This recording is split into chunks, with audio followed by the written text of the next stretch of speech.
Cognizant to the needs of our learners, parents, and teachers, the Department of Education provided us with powerful tools for productivity that will allow us to foster critical thinking skills, problem-solving skills, communication and collaboration skills to be compassionate, responsible global citizens. Join us and discover new ideas in our series of professional development training program with the ICTS-EdTech unit and Microsoft Education Philippines. Together, we will equip our learners and empower our fellow educators for a dynamic future. Para sa bata, para sa bayan, at para sa guro. Sulong Edukalidad.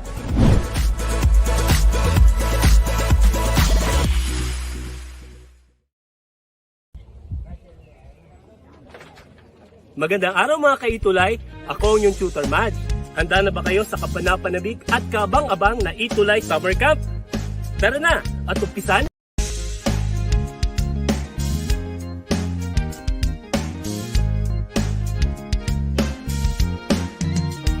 Mga guro at magulang, ating pagtulungan, kabataan ay turuan natin. Kahit na nasa tahanan, pag-aaral ay tutukan, oras at kasanayan ay ilaan. Sulong Edukalidad, magbago man ang panahon, ipagpatuloy ating layunin, patatagin ang edukasyon. ETUlay ang gabay sa pagkatuto, ETUlay edukasyon tatawid sa iyo. Magandang araw mga ka-ETUlay, ako ang inyong tutor Mad. Handa na ba kayo sa kapanapanabik at kabang-abang na ETUlay Summer Camp? Tara na at umpisan na natin! Mga guro at magulang, ating pagtulungan, kabataan ay turuan natin. Kahit na nasa tahanan, pag-aaral ay tutukan, oras at kasanayan ay ilaan. Sulong Edukalidad, magbago man ang panahon, ipagpatuloy ating layunin, patatagin ang edukasyon. ETUlay ang gabay sa pagkatuto, ETUlay edukasyon tatawid sa iyo. ETUlay paaralan, di lalayo sa iyo. ETUlay sa makabagong panahon, ETUlay para sa kabataang Pilipino. Kayo ba'y may katanungan at hindi maunawaan? Kami ang gabay at tulay na magtuturo sa iyo. Sa tulong ng teknolohiya at maging ng social media, paaralan ay kusang lalapit sa iyo. Sulong Edukalidad, supuin maling impormasyon, katotohanan nating ituro, paunlarin ang edukasyon. ETUlay ang gabay sa pagkatuto, ETUlay edukasyon itatawid sa iyo. ETUlay paaralan, di lalayo sa iyo. ETUlay sa makabagong panahon, ETUlay para sa kabataang Pilipino. ETUlay ang gabay sa pagkatuto, ETUlay edukasyon itatawid sa iyo. ETUlay paaralan, di lalayo sa iyo. ETUlay sa makabagong panahon, ETUlay para sa kabataang Pilipino. ETUlay, ETUlay sa kabataang ETUlay Summer Camp! ETUlay, ETUlay sa kabataang Pilipino. ETUlay, ETUlay sa kabataang Pilipino.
Magandang araw, ako po si Sir Ariel, ang ALS lover ng EdTech Unit.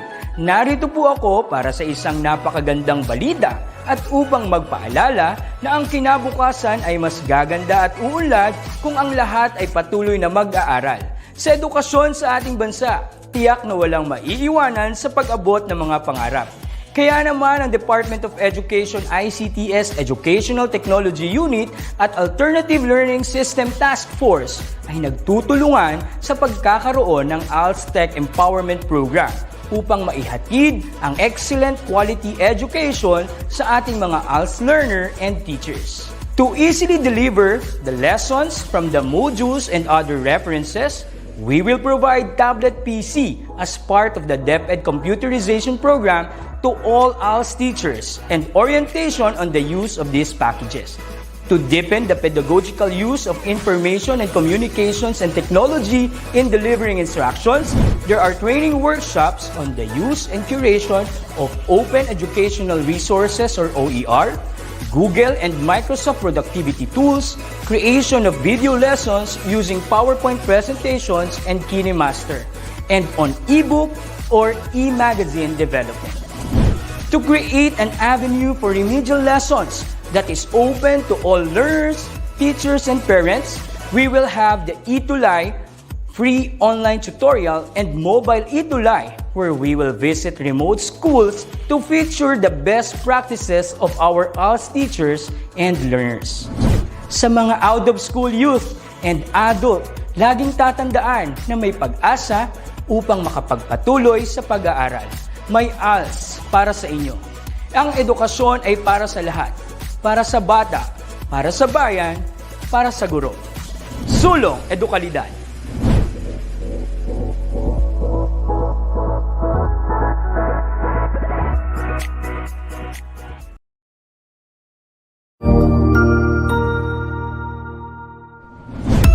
Good day, everyone! I am Sir Robbie, and together, we will learn the word of the future, robotics. Did you know that here in Educational Technology Unit, robotics is a priority to make every Filipino learners and teachers competent and meet the demands of the future global scene? Wherein teachers, students, and parents who wanted to learn robotics is just a click away for free.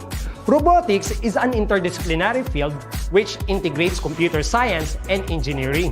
It involves design, construction, operation, and use of robots to assist human activities. Are you ready for this transformation? Soon in ICTS Educational Technology Unit. Come and join us and love the future para sa bata, para sa bayan, at para sa guro.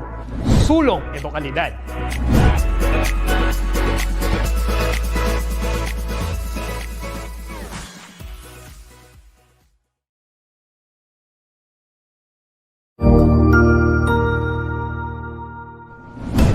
Good day! This is Teacher Rowan. I'll be your guide in exploring Google Apps for education, for teaching and learning. In Google for Education, teachers can connect and collaborate easily while staying on task. It gives teachers the freedom to spend more time personalizing the learning experience and less time managing it. Students can learn essential skills such as 21st century problem solving, which they can use it in their future careers. As such, the accessibility features will also help and assist every learner to do their best work. Google offers different useful applications that we can use to connect education to technology. This will help our teachers as a 21st century educators to innovate and find ways on how to make teaching and learning more exciting, engaging, effective, and flexible to the demands of the society. Let's re-explore the education experience by discovering new angles to create, collaborate, and communicate as one. Para sa bata, para sa bayan, at para sa guro. Ang pagkatuto, huwag gawing komplikado. Sulong Edukalidad!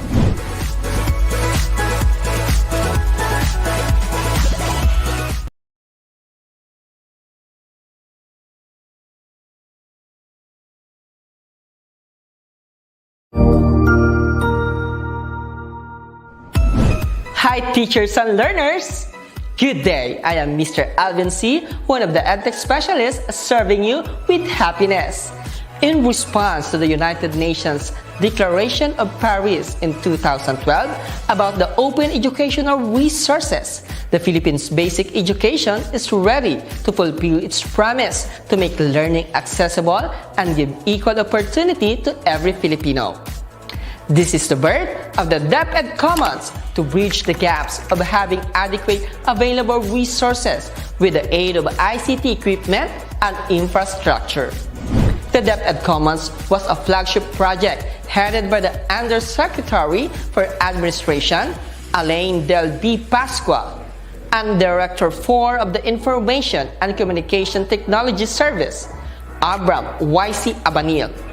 DepEd Commons serves as an online education delivery platform of the department where learning resources, online review materials, and open educational resources or OERs made by educators are available, easily accessed, and where resources can be modified without having to reprint when such materials necessitate revisions or improvement.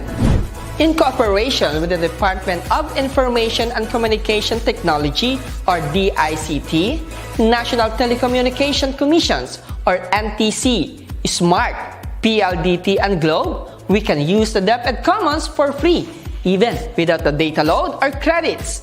It's more convenient to learn and study 24/7 in the comfort of your own home. The interface of the system is simple and yet very direct to immediately show the needed materials, which can be downloaded or viewed via a browser. Continuous enhancement and development were catered to showcase the abrupt needs of the end users. With the demands of technology in education, the DepEd Commons became top 4 as the most trending search in Google in year 2020. Aside from that, DepEd Commons ranked number 1 in the most searched topic under the education category in our country in the same year. The DepEd Commons has a total number of 15,190,182 unique users since it was first launched in March 2020. Today, you will see thousands of learning resources in the system to support the blended learning modalities of the department. In addition, the bright future of DepEd Commons will continuously shine as we embark and empower the public school teachers in creating world-class teaching and learning resources such as electronic books or e-books, digital magazine and worksheets, interactive online games, self-developed Android applications, instructional and tutorial video contents, and other emerging technology tools. As a support system in the online modalities, the use of learning management system is taking into shape. The DepEd LMS is an e-learning platform initiated by the ICTS to help and support the teaching and learning process in the controlled online environment. It was created to work concertedly with the DepEd Commons. Amongst the advantages of using the DepEd LMS are as follows. First, it is cost-effective. The courseware allows participants to access it in their own free time and reduces travel expenses, accommodation costs, and professional fees. Learning while watching the instructional aided materials enhances the soft skills of participants by doing the hands-on activity as requirement. In addition, a digital certificate with QR security code is automatically rewarded to a participant once a certain course is accomplished and completed. Second, consistency of training. The delivery and mastery of competencies is consistent since it is centralized, well-organized, and easy to navigate. It delivers a learning curve to all students by supplying a single source for content, course materials, and instruction with variation of activities that will enhance the skills of end users. Third, it easily tracks learners' progress and performance. It has the capability to allow DepEd to easily generate and consolidate training reports in all overall perspective. By utilizing the e-learning courses or online trainings, trainers can easily track goals progress, knowledge gains, and determine who have completed the course or who needs assistance and help. The Department of Education internally developed an in-house learning management system, namely the Professional Development LMS or PDLMS, used for professional growth and capacity building for teacher and non-teaching personnel, which is not limited to public school teachers. It is also available to private school teachers and even college or university professors. On the other hand, the DepEd Regional LMS or DLMS is intended exclusively for public school teachers and students within their regions and divisions to support the blended learning modalities in delivering quality instruction. To learn more and have a feel of ease in using this innovative system, kindly visit commons.deped.gov.ph for DepEd Commons, trainings.deped.gov.ph for DepEd PD LMS, and lms.deped.gov.ph for DepEd Regional LMS. We will continue to innovate and transform the Philippine basic education in its target glory. Para sa bata, para sa bayan, para sa guro. Sulong Edukalidad!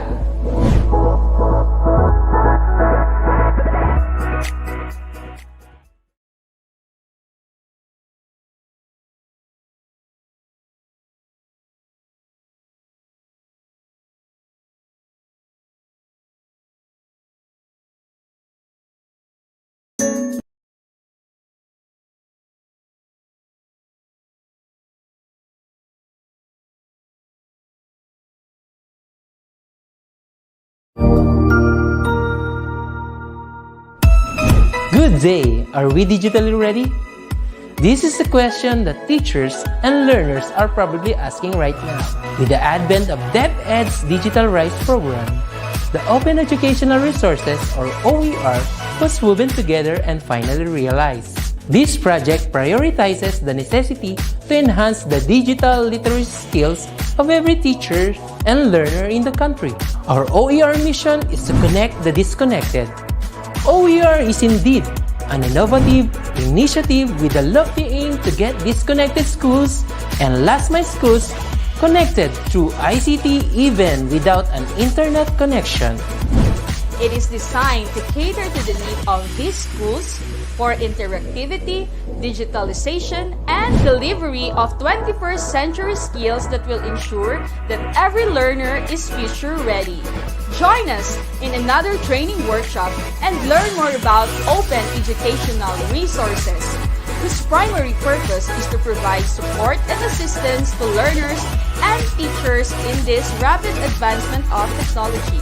Our goal is to build and strengthen the capabilities of public and private teachers, school heads, and supervisors by teaching you to create and design interactive, localized, and contextualized instructional materials for teaching using basic, advanced, and proficiency software and tools. Surely, this will be another exciting and engaging webinar training workshop. Together, let's all rise amidst this crisis. Para sa bata, para sa bayan, para sa guro. Sulong Edukalidad!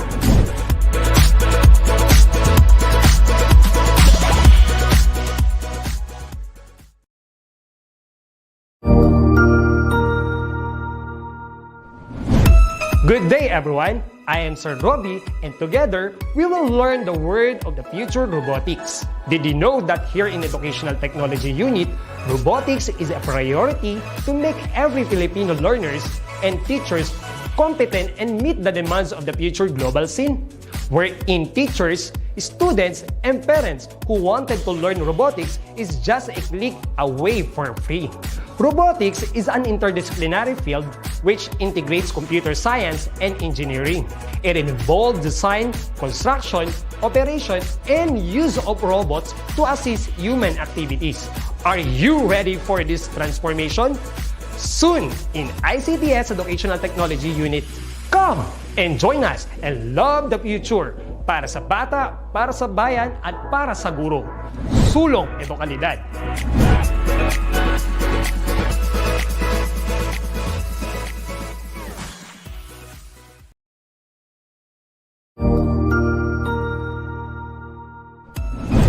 A month ago, 15 public schools were chosen to receive Chromebooks for the National Pilot Program toward a new way of delivering classes via Google online tools. This have been made possible by the initiative of the Department of Education, facilitated by Q Software Research Corporation and supported by Google for Education. These 15 schools will receive these Chromebooks as the Information and Communications Technology Service, Educational Technology Unit, or ICTS-EdTech, will have to deliver the unit this month of June 2021. The participation of these schools in delivering classes through Google's online tools is part of the National Pilot Program of the EdTech Unit. The program will include extended loaners of a fleet of Chromebooks, access to the Google services, along with tailored training for educators. These tools will support and empower teachers and administrators in order to facilitate more engaging classes, both remote, online, as well as face-to-face. This will surely help teachers enrich their day-to-day teaching tasks by introducing a new digital toolset and device. Through Chromebooks, schools may enjoy collaboration with these easy-to-use laptops to prepare students for the future with collaborative projects that deepen digital skills. It is with hope that the 15 schools chosen will show ingenuity in supporting their teachers and staff in maximizing the use of Chromebooks to complement conventional teaching and remote learning. Remember, our future success is directly proportional to our ability to understand, adopt, and integrate new knowledge in our works. Google for Education and DepEd believes in PDF. Passion, determination, and faith. And finally, Google for Education and DepEd Philippines successfully delivered all the Chromebooks to the 15 school recipients all over the Philippines. For Google for Education and DepEd believes that education is for all because it is always para sa bata, para sa guro, para sa bayan. Laging sulong Edukalidad.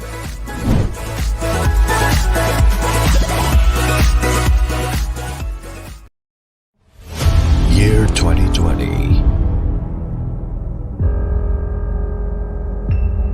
You started to defy limits. Ating tuklasin Abra! Lagi mong gamitin ang iyong isip at kilos loob. Proving that education knows no boundaries, bringing knowledge to every part of the country. May kulang ba sa akin? May mali ba sa akin? Pangit ba ako? Magbasa, magsulat, makinig at maghaya. This 2021, as we come to a year of DepEd TV, of turning dreams into reality, of courage to initiate and innovate, of passion that goes beyond tradition. We proudly present the first ever DepEd TV Awards. Outstanding Teacher Broadcaster Awards.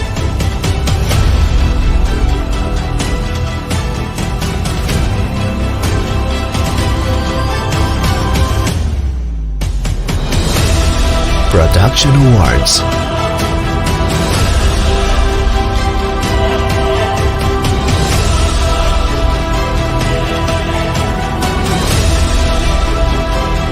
Special Awards.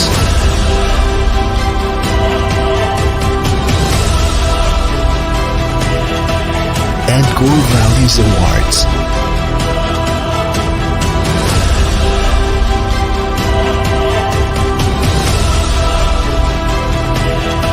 A night of excellence and gratitude. This is DepEd TV Awards, coming in August 2021.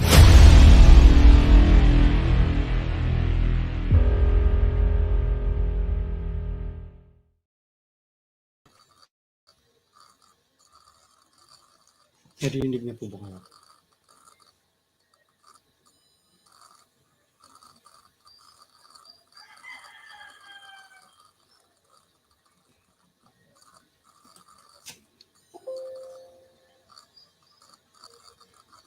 Good morning. Dinig na ba ako? Hello?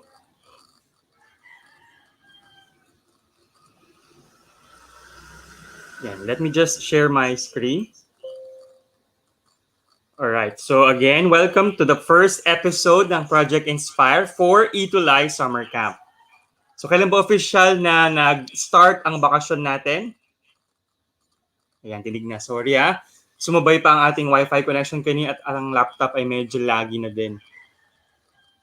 So for this first episode ng pag-uusapan natin or aralin ay tungkol sa sex. Ayan, welcome back sa akin. Yes, thank you for tuning in pa din ha. So babati muna din ako ulit. Yan kay Samantha Angel Ruiz, kay Gallagher Aguila, hello. Bakit ayaw din ma-share ng ating slides? Ayan, sa ating mga nakatutok na mga grade 7 learners last school year. So this is some sort of a review for you. At sa ating mga incoming grade 7 learners, so ito ay kumbaga parang advanced study na rin natin. Alright, so inintay ko lang ma-share ang ating screen, ang ating PowerPoint. Ayan. So by the way, so while waiting for the slides to be presented,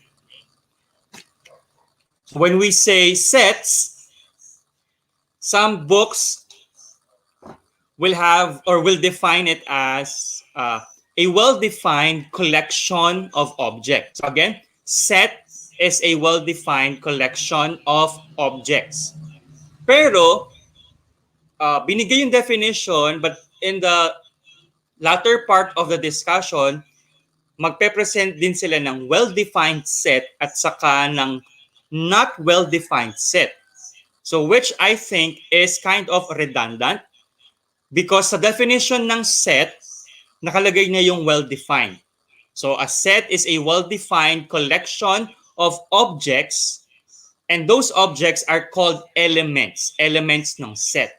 So when we say well-defined, ibig sabihin nun, a certain object will have to be either an element or not an element of the set. So ibig sabihin, let's say, the collection of or the group of Philippine presidents. So alam natin kung sino ang president at kung sino ang hindi president. So given that description of the set, we will know ano yung mga element ng set at ano yung hindi element na set. Whereas kung sinabi natin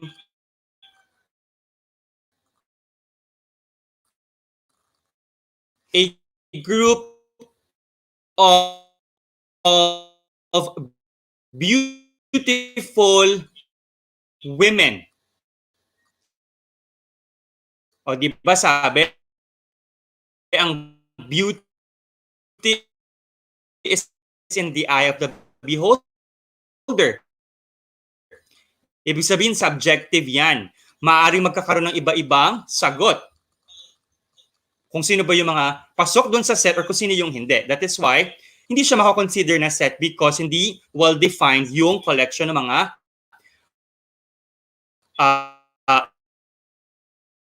elements doon sa group na yon.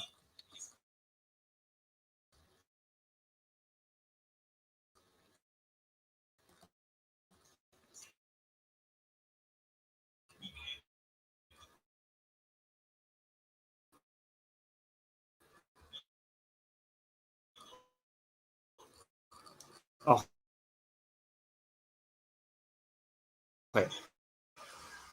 So mukhang ayaw pa din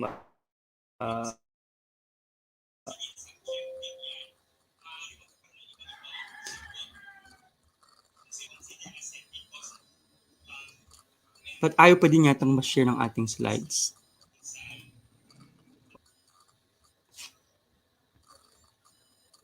Actually sharing the screen already. Wait lang. So i-hide natin. Good day! This is Teacher Rowan. I'll be your guide in exploring Google Apps for Education, for teaching and learning. In Google for Education, teachers can connect and collaborate easily while staying on task. It gives teachers the freedom to spend more time personalizing the learning experience and less time managing it. Students can learn essential skills such as 21st century problem solving, which they can use it in their future careers. As such, the accessibility features will also help and assist every learner to do their best work. Google offers different useful applications that we can use to connect education to technology.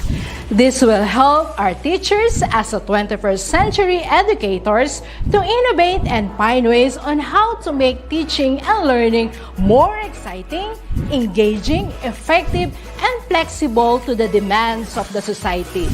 Let's re-explore the education experience by discovering new angles to create, collaborate, and communicate as one. Para sa bata, para sa bayan, at para sa guro. Ang pagkatuto, huwag gawing komplikado. Sulong Edukalidad.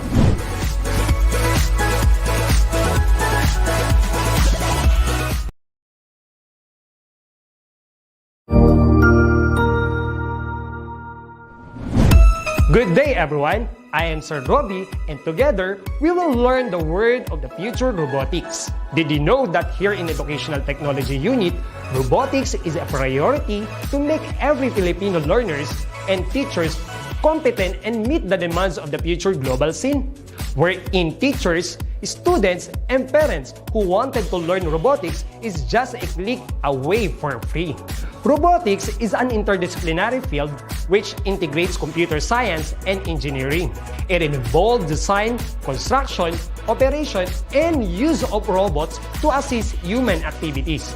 Are you ready for this transformation? Soon in ICTS Educational Technology Unit. Come and join us and love the future para sa bata, para sa bayan, at para sa guro. Sulong Edukalidad.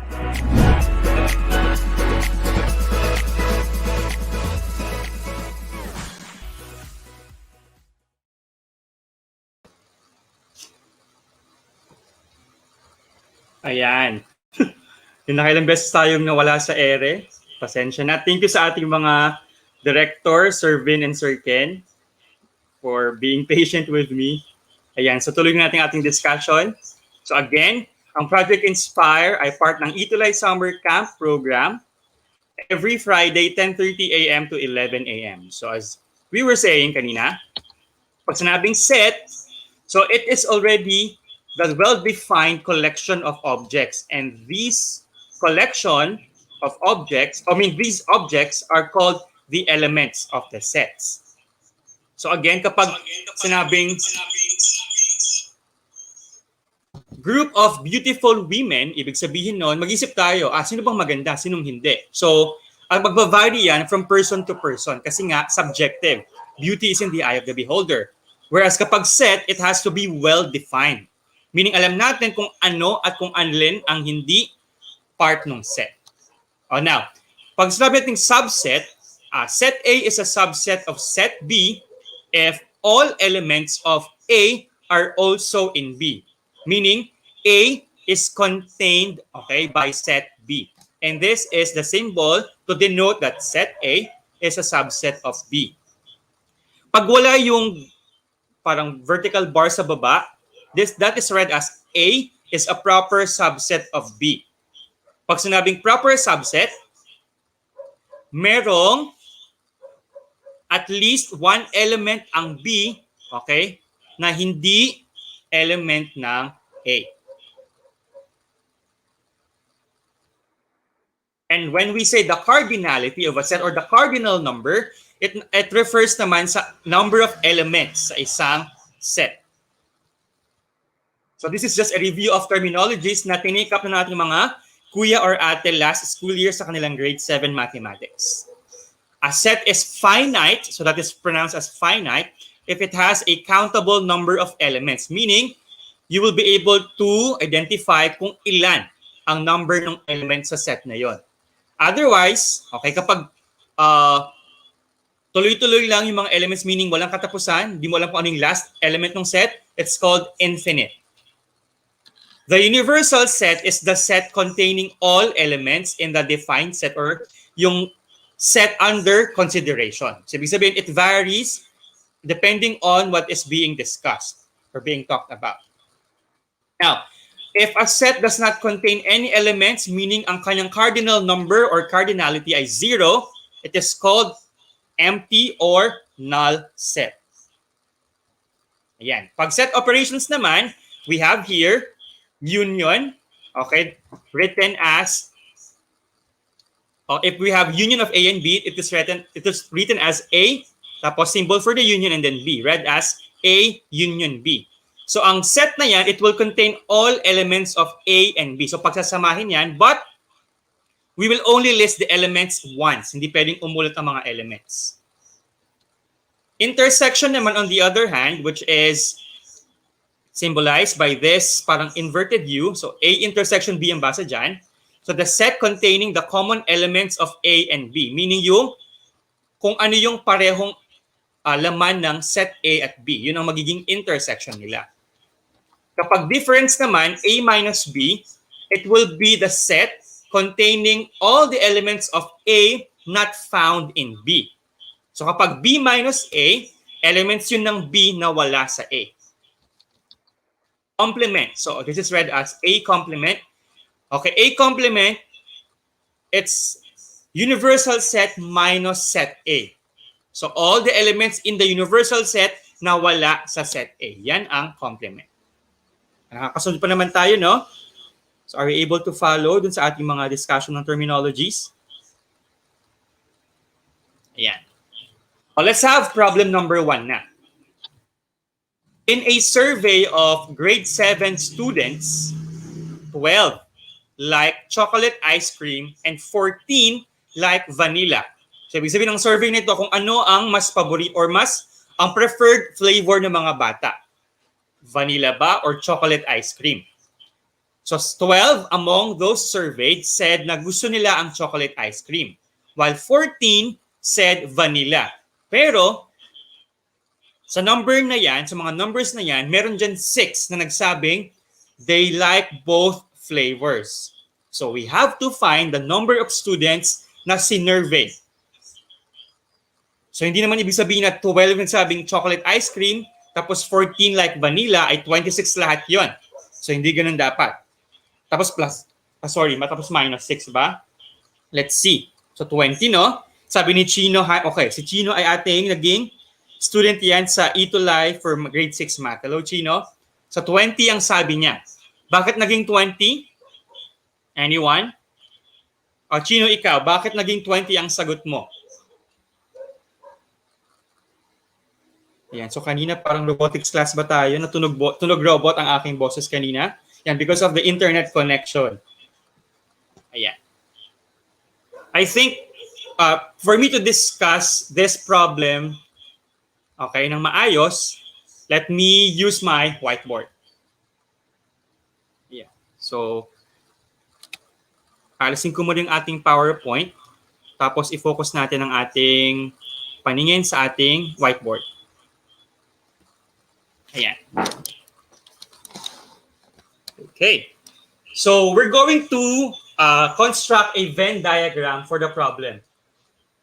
So, in a Venn diagram, we're using it to plot either the elements of the set involved or the number of elements. Okay, yung mga set na involved. Nakikita ba ng maayos ang ating whiteboard? Hindi ba malabo? So, nag-draw ako dyan ng rectangle. And then let's have, so this will be denoted, okay? I mean, we're going to put letter U to denote that this entire rectangle, lahat ng meron dyan ay part ng universal set. So doon sa ating problem, ang universal set natin ay yung mga batang sinurvey. Okay? Kung ano yung kanilang gustong flavor ng ice cream, vanilla ba or chocolate.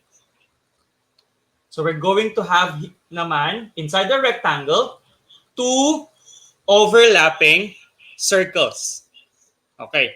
Bakit overlapping? Kasi understood dun sa problem na meron nagsabing gusto nila ng chocolate at saka ng vanilla. Ilan nga yun? 6. So dun sa region where the 2 circles overlap, we're going to put 6.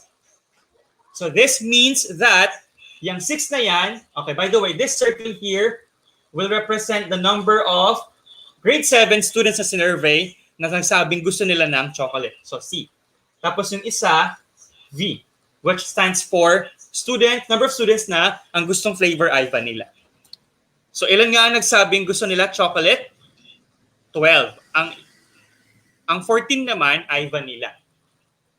So, ibig sabihin yan, we have to determine ilan ang nagsabing gusto lang nila chocolate. Oh, let's represent that using X. So again, X represents here the number of students na grade 7 na sinurvey na ang gusto lang nila ay chocolate. Okay? Hindi vanilla kundi chocolate lang. Whereas yung Y naman will represent the number of grade 7 students na sinurvey na ang gusto lang ay vanilla. So vanilla lang, hindi kasama ang chocolate. Pero yung 6 nga dyan, chocolate yan at saka vanilla ice cream. Now, we have to determine the number of students surveyed. So, what equation can we write? So, we can write the equation X plus 6 plus Y equals blank. Okay? So, yun ang ating hinahanap ngayon. Ilan lahat nung sinurvey na grade 7 students. Yan, pumiyok pa yata ako. Sorry. Right. Okay. Now, alam natin na yung nagsabing chocolate ang gusto nila ay ilan? 12. Yung vanilla, 14. Tama ba? Chocolate 12, vanilla 14. So, focus tayo ngayon sa circle that represents the set of those grade 7 students na ang sinabi ay gusto nila chocolate. Kasama dyan yung nagsabing chocolate lang at yung nagsabing chocolate plus vanilla. So that means yung 12 ay X plus 6. So X plus 6 must be equal to 12. So mental math, anong number kapag dinagdagan mo ng 6 will give us 12? That means X is 6. Yan. So ibig sabihin, 6 ang nagsabing chocolate lang ang gusto nila. Ayaw nila ng vanilla. Okay, now, sa vanilla naman, nagsabi ay 14. Kasama dyan yung nagsabing gusto nila pati chocolate, 6 yan, at yung nagsabing vanilla lang. So 6 plus y equals 14. So mental math, what is the missing addend? 6 plus y equals 14. So y should be 8. Ayan. So identified na natin ang value ng x at ng y. So 6 saka 8. So ibig sabihin, we are ready to identify now the entirety kung ilan ang elements, okay, ng universal set na ito. Ibig sabihin, wala doon sa sinurvey ang nagsabing ayaw nila ng vanilla at ayaw din nila ng chocolate. So meron sila napiling flavor, at least one of the two mentioned flavors. So we have 6 plus 6 plus 8. So tama yung mga nagsabing 20 ang sagot. At meron ako nakikita mga nagbigay ng solution. Very good kayo for sharing that. Ayan. Sabi ni Chino, 12 plus 14 minus 6. Very good. Bakit magiging ganon? I-add natin yung elements ng dalawang sets na yan na may intersection and then decrease the result by the number of elements na parehas sila. Yung number of elements na parehas sila ay yun yung 6. So, 12 plus 14, 26 minus 6 kaya naging 20. Malinaw ba yon? Juanito, nagjo-joke ka ba? How much ba sa cortina? Sige, mamaya sasabihin yan. Di pa tayo nagla-live selling. Ayan. Si Juanito sabi niya 6 plus 8 plus 6. Okay. Tama po si Chino. Ayan. Very good naman pala si Juanito. Alam yung tama si Chino. Ayan. Okay. Thank you sa mga sumagot. Anong mali ni Chino? Alright. So, ang tinatanong kasi, ilan lahat? How many students were surveyed? So, we have to give what is asked. Ilan lahat ng mga sinurvey? And the answer is 20. Pero yung 6 saka 8, okay, that is part of the solution. Kung paano mo mararating yung 20. Or pwede rin nga yung 12 plus 14 minus 6 equals 20. Alright? Okay. So let's have another problem. So babasahin ko na lang para hindi na tayo maglipat ng screen. Ayan. So this time, we will talk about a class. Okay, sa isang klaseng kagaya ng meron kayo last year. So ngayon nakabakasyon muna kayo. Pero make sure to enroll pa din ha. Kahit modular distance learning or online distance learning, please enroll. Dapat ay magpatuloy tayo sa pag-aaral. Pero lang talaga, if talagang nahihirapan tayo, na wala tayong choice kundi mag-stop muna. Pero you have to be productive pa rin. Kung mag-stop tayo ng pag-aaral, make sure na meron tayong ambag sa loob ng bahay. Meron tayong mga responsibilidad na tumutulong tayo na mangyari mga yan. Alright. So in a class of 52 students, so sports naman ang pag-usapan natin. 34 play basketball, 22 play volleyball, and 5 play neither. So take note natin yan using my whiteboard. So 52 ang total number of students in that class. Now for the number of students who play basketball, we have 34. And then for the number of students who play volleyball, we have 22. Pag sinabing neither B nor V. So ibig sabihin, hindi sila naglalaro ng basketball, hindi rin ng volleyball, at 5 yan. Question, how many students play both sports? Ibig sabihin, B and V. Yan, so ilan? So again, if hindi naging malinaw yung aking sulat, 52 yung number of students sa class, 34 yung identified na naglalaro ng basketball, 22 naman yung identified na naglalaro ng volleyball.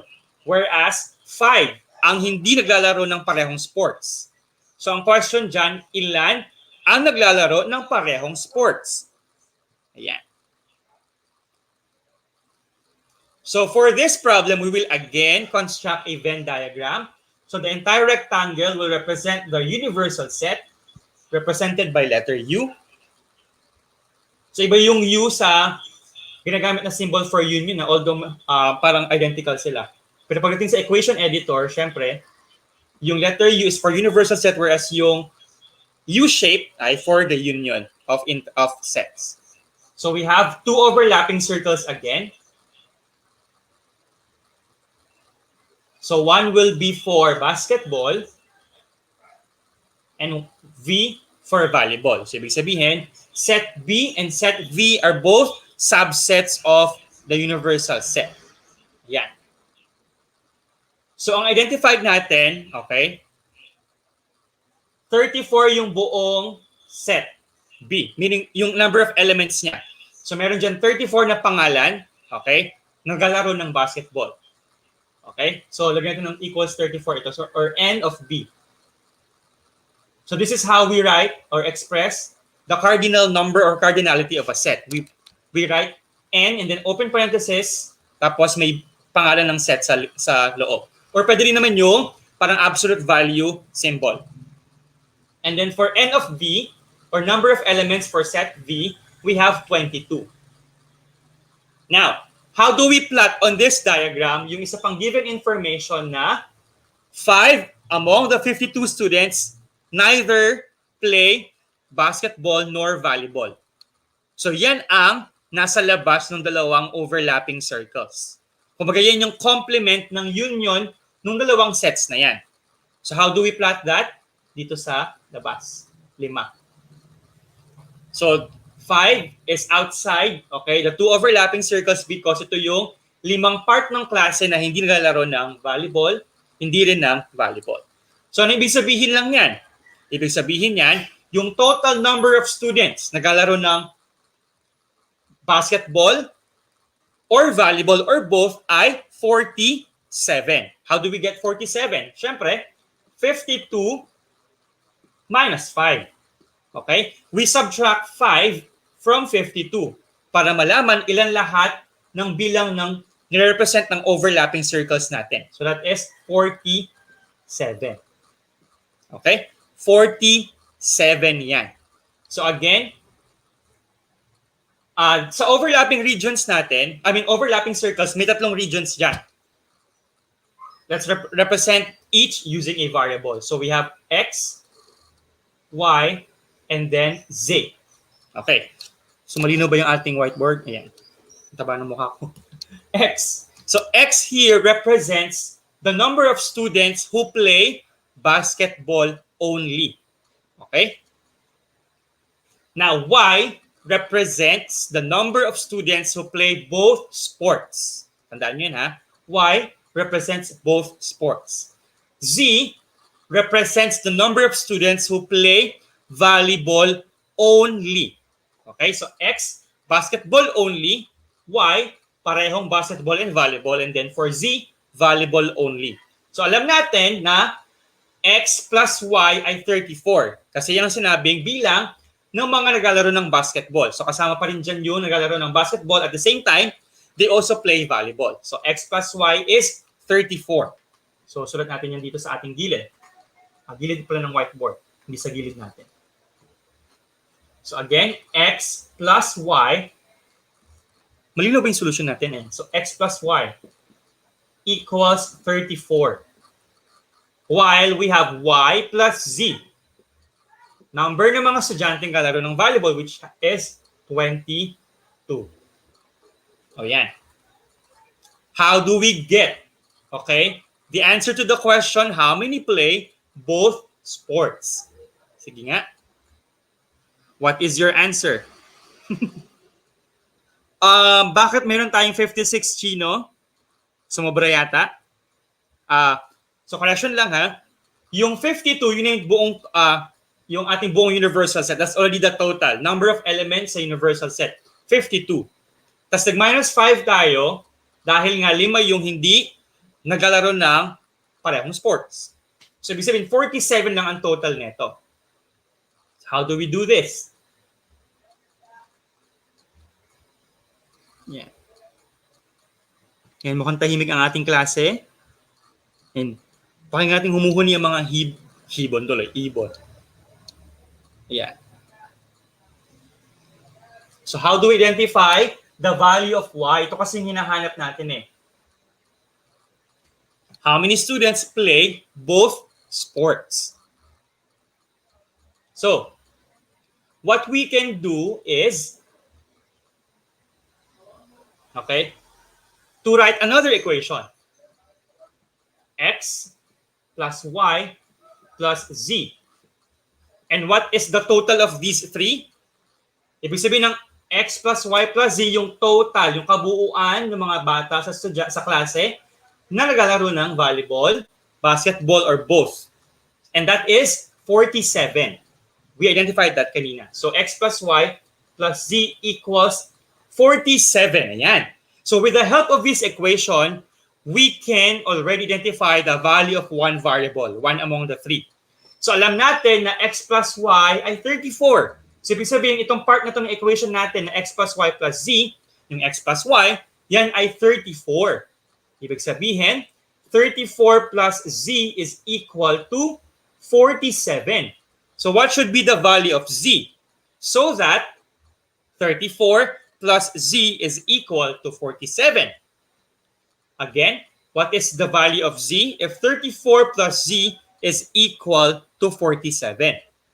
So, ibig sabihin lang yan, we have to subtract 34 from 47 to identify the value of Z. And that is resulting to 13. Tama ba? So, ibig sabihin, 13 na estudyante sa klase, ang nilalaro ay volleyball lang. So, walang halong basketball. Purely volleyball ang kanilang nilalarong sports. Oh, now, so if Z is 13, okay, where we can substitute this value to identify Y. Siyempre, dito sa ating equation na Y plus Z equals 22. So, identified na yung Z, which is 13. So, what is Y plus 13? Okay, I mean, what is the value of Y if the equation is Y plus 13 equals 22? Okay, tama si Joshua. Ayan. Joshua Passion, mamaya na kita i-add sa ating Facebook account. Y equals 9. Very good. So Y is equal to 9. And this already answers the question, how many students play both sports? So, yan. So, 9 na estudyante ang naglalaro ng parehong sports. So, ibig sabihin, you may not get the value of X anymore kasi nga, it's not part of, okay, the question kung ilan ba yung naglalaro ng basketball lang. Pero, for the sake of knowing pa din kung anong value ng X na yan, dinin ko ba? Okay, let's identify it for the sake of knowing its value. So, dito tayo sa ating first equation. So, if Y is 9, so X plus 9 equals 34. So, a number increased by 9 equals 34. And that means, ilan ang naglalaro ng basketball lang? 25.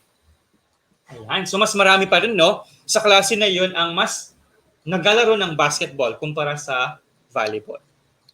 Ayan. Yes, tama naman yung sagot mo, Chino. Yes, very good ka. Saan mo ba binigay yung sagot mo? Yun nga lang. Siyempre, Chino, kami mga math teacher, when we check answers, we make sure na tama naman yung solution.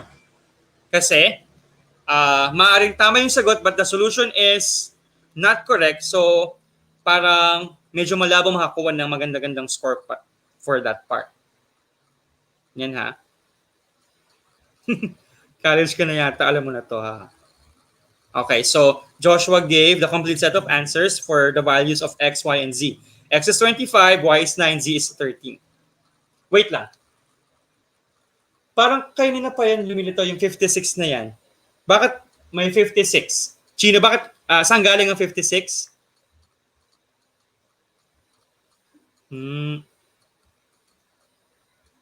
Saan ba galing yung 56, Chino? That is the question. Okay. Anyway, let's proceed to our last problem, I think. Pangatlo lang, para hindi tayo mabombard ng mga problem. Sure, pwede pong explanation lang ang solution. Walang X, Y, and I think, yes, as long as dun sa iyong explanation ay na-prove mo naman na tama yung nakuha mong sagot. Mali po ba ng X union Y equals 56? Yes, Chino. Hindi tama na X union Y is 56. What happened? Ayun, sorry. Na-lobat ang ating cellphone. Ayan. Bakit mali na X union Y equals 56? Kasi nga po, the universal set, okay? Okay, the set containing all, okay, the elements represented by this rectangle ay 52 lang ang number of elements niya. So, imposibleng magkaroon siya ng, magkaroon ang union, okay, ng dalawang subsets ng mas mataas pa sa number of elements ng universal set. 34 plus 22 equals 56 po. Okay. Meron tayong hindi kinonsider dyan. Juanito. Oh, okay. Sige.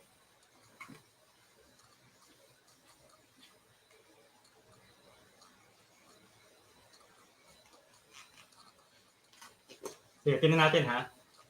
Baka naman merong kapupuntahan yung 56 minus 47. Sige, paano nakuha yung 56? 34 plus 22, no? Tama, 56. Okay? Pero, we do not say na yung X union Y ay 56, yung number of elements niya. Bakit? Kasi, sa 56 na yan, may mga nag-repeat na elements which we should not count. Remember, in union of sets, we include all elements that we see in the sets given. And when there are common elements, we do not repeat them. That is why mali na yung X union Y equals 56. Okay? Let's proceed to the third problem. So this time, let's talk about a language spoken by a group of people. So kanina, flavor ng ice cream. Pangalawa, sports. This time, language spoken by a group of people. So let's have a group of 40 people. Oh, wait lang, let me refer to my slides pa din. Para hindi ako magkamali sa given information natin. Ayan. So in a group of 40 people, meaning the universal set contains 40 elements. And those elements are the names of people. Okay? Involved in this problem, which whose names do not really matter kasi we're not after the elements, but we're after the number of elements. So we have two languages involved in this problem. We have the Ilocano language and the Cebuano language. Yeah. So again, we have here a group of 40 people. Some speak Ilocano language, some speak Cebuano language. Ayan. So, Ilocano, 43. Sorry, hindi 43. Yan, tuloy. 23 lang. And then for Cebuano, 18 of them, 18 among the 40 people, speak Cebuano. And then 10 are fluent in both, meaning they can speak both languages. So, 10. Okay, by the way, speaking of language, do we know the difference between a dialect and a language? Anyone? Yan. Sino nag-aaral ng Filipino din sa inyo na nakikinig kay teacher nila? What is the difference between a language and a dialect? So, ito ang ating clue. English is a language, whereas the American English is a dialect. The Canadian English is a dialect. The Australian English is a dialect. So, ibig sabihin, ang Tagalog, language din siya. Pero yung Tagalog ng mga taga-Bulacan ay dialect. Tagalog ng mga taga-Batangas ay dialect. Okay? So, ibig sabihin, may variation yung language ng Tagalog. Depende sa place na kung sino yung nagsasalita doon. Okay? Let's take our problem. So, again, Ilocano, 23 of them. Cebuano, 18 of them. But there are 10 of them who speak both languages. Not necessarily kapag small region or area lang. That's a misconception, ha? Pag sinabing dialect, it's for a particular group or particular area but not necessarily small. Okay, so spoken by a particular group or particular region. Halimbawa, yung US, malaking country yon, but their English is a dialect. Kasi nga, American English is a dialect of the English language. Kasi may differences sa sa vocabulary and sa iba pang gamit. Ang American English, ang British English, ang Australian English at iba pa. Okay, ano ba yung question natin? How many do not speak both languages? Ayan. So sa ating Venn diagram, aling part, okay? Aling region dyan ang nangangailangan ng value? Siyempre ito. Do not speak both languages, meaning the people do not speak Ilocano nor Cebuano. But let's plot first these given information or this given sets of numbers sa ating Venn diagram. So itong I, 23 lahat yan. Itong C, 18 lahat yan. Pero itong region where they overlap, that is where you put 10. Okay, walang number, sir? Meron tayong kakabit na number. Okay? So again, since 10 of them both speak Ilocano and Cebuano, we're going to write 10 here. Sa region where the two circles overlap. Ayan. Ilan po yung U? Very good question. 40. Ayan. So 40 people ang involved sa ating problem na ito. Ayan. So, given that the number of elements, okay, of set I, meaning the number of people among the 40 people involved, okay, speak Ilocano, 23 sila, but 10 of 23 speak both Ilocano and Cebuano. So question ko muna, so ibig sabihin may mga hidden questions tayo before we can arrive, okay, to answering the main question. Yeah. So 9 ang sagot ni Chino. I think that's correct. Pero let's process this to be able to discuss the solution. Okay. So ilan ang nag-speak lang ng Ilocano? Ilocano lang. Yan, parang mga boys ang ating kausap ngayon ha. Ang mga babae siguro ay busy nagluluto. Oh, hindi naman, sorry. Or tumutulong kina nanay at tatay. Ayan, si Kathleen Ligon. Hello, Kathleen. Hello. Yan, si Kathleen pala ay, hello kay Sander Gaming. Kuya, ano yun? Sino yung sinasabi mong kuya? Yan, siya ay naglunod sa ating live streaming sa YouTube. Okay. So 13 ang sabi ni Juanito. Very good. Subtract 10 from 23. Kasi itong kabuuan ng I ay 23. So if part of it, which is 10, okay, let's just subtract 10 from 23, we'll get I. So 13 ang nag-speak ng Ilocano lang. Okay? Very good. Very good, Juanito. And then for those speaking Cebuano only, how do we get that? Same process. Subtract 10 from 18. Kasi kabuuan ng set C ay 18, pero yung 10 among the 18 also speak, okay, Ilocano. So 18 minus 10 or 10, subtract from 18, you'll get 8. So 13, 10, and 8. I think this already appears sa ating solution ni Joshua. 23 plus 18, very good siya, minus 10. So, ibig sabihin, ang kinuha niya, union nung lahat. Ito, nung buong, ng overlapping circles. That's correct. And then, sinubtract ang 31 from 40. Very good, Joshua. That's a correct solution. Correct. And then, again, add lang natin para yung solution ni Joshua. 13 plus 10 plus 8, you'll get 31. So 31 among the 40, nag-speak either ng Ilocano, Cebuano, or both. So subtract that total from 40, you'll get how many do not speak neither language. Okay? And you'll get, ilan? 9.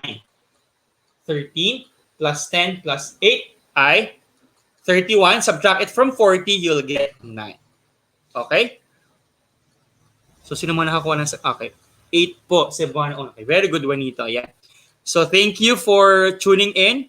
Ayan. So, na-appreciate ko ang inyong pakikipag-participate sa ating klase. Klase, ha? Kahit bakasyon na, nag-aaral pa rin tayo ng math.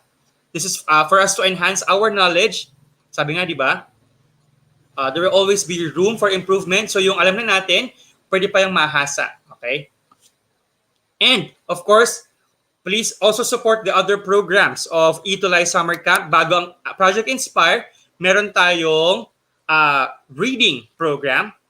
And then after this, we'll have storytelling for kindergarten to grade 3. So that will be all for this first episode of Project Inspire. Sana ay magkita-kita tayo ulit with Tutor Joshua next Friday. So maraming salamat and may you have a safe, healthy, and happy weekend. Maraming salamat. Hanggang sa muli next Friday. Bye!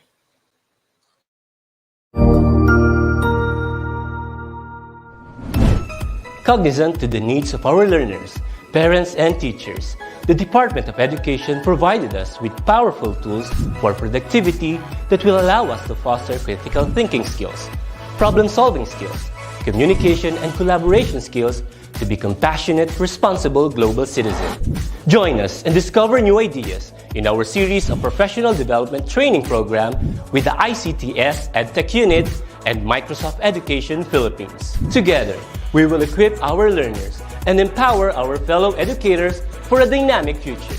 Para sa bata, para sa bayan, at para sa guro. Sulong Edukalidad.